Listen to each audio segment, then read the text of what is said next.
বাংলাদেশ জাতীয়তাবাদী দল বিএনপির চেয়ারপারসন ও সাবেক প্রধানমন্ত্রী বেগম খালেদা জিয়ার রোগমুক্তি কামনায় আশুলিয়া থানা যুবদলের উদ্যোগে আয়োজিত দোয়া ও ইফতার মাহফিলে হামলার ঘটনা ঘটেছে। এতে ব্যাপক ভাঙচুর, গুলিবর্ষণ ও আতঙ্ক সৃষ্টি হয়। মোহাম্মদ শামীম আহমেদের পাঠানো প্রতিবেদনে থাকছে বিস্তারিত। শনিবার 22শে মার্চ দুপুর আনুমানিক 2টা 10 মিনিটের দিকে আশুলিয়ার ভাদাল রূপায়ণ মাঠে এ হামলার ঘটনা ঘটে। স্থানীয় সূত্রে জানা যায়, আশুলিয়া থানা বিএনপির সহসভাপতি পিয়ার আলী আমন্ত্রণ না পাওয়ায় ক্ষুব্ধ হন।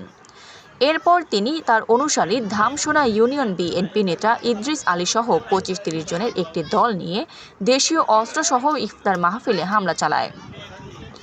হামলাকারীরা প্যান্ডেল ভাঙচুর করে এবং প্রায় 2000 রোজাদারদের জন্য প্রস্তুতকৃত খাবার মাটিতে ফেলে দেন। হামলার সময় তারা গুলি ছুড়ে আতঙ্ক সৃষ্টি করেন এবং এক পর্যায়ে ঘটনাস্থল ত্যাগ করেন। যুবদল নেতা জহিরুল ইসলাম জহির বলেন, আমরা শান্তিপূর্ণভাবে দোয়া ও ইফতার মাহফিলের আয়োজন করছিলাম, কিন্তু পিয়ার আলী ও তার লোকজন অতর্কিত হামলা চালায়। তারা আমাদের 2টি মোটরসাইকেল নিয়ে যায় এবং একটি ভাঙচুর করে। হামলায় যুবদল কর্মী সাইদ ও শাহাদাত আহত হন। এছাড়া ডেকোরেশনের কর্মীদেরও মারধর করা হয়। খবর পেয়ে আশুলিয়া থানা পুলিশ ঘটনাস্থলে পৌঁছে পরিস্থিতি নিয়ন্ত্রণে আনে। তবে এ ঘটনায় এখন পর্যন্ত কোনো মামলা বা গ্রেফতারের খবর পাওয়া যায়নি। এলাকাবাসী এ হামলার তীব্র নিন্দা ও প্রতিবাদ জানিয়ে দোষীদের দ্রুত আইনের আওতায় আনার দাবি জানিয়েছেন। উল্লেখ্য, অভিযুক্ত পিয়ার আলীর বিরুদ্ধে আশুলিয়া থানায় একাধিক মামলা রয়েছে, যার মধ্যে রয়েছে অবৈধ জমি দখল, ধর্ষণ ও ধর্ষণের ঘটনা মীমাংসা অভিযোগ।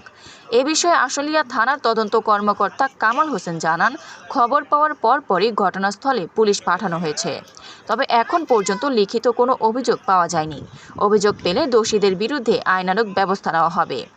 অভিযুক্ত পিয়ার আলীর সঙ্গে যোগাযোগের চেষ্টা করা হলেও তার মুঠোফোন বন্ধ পাওয়া গেছে। আফরিন মোমো, দৈনিক খোলা চোখ।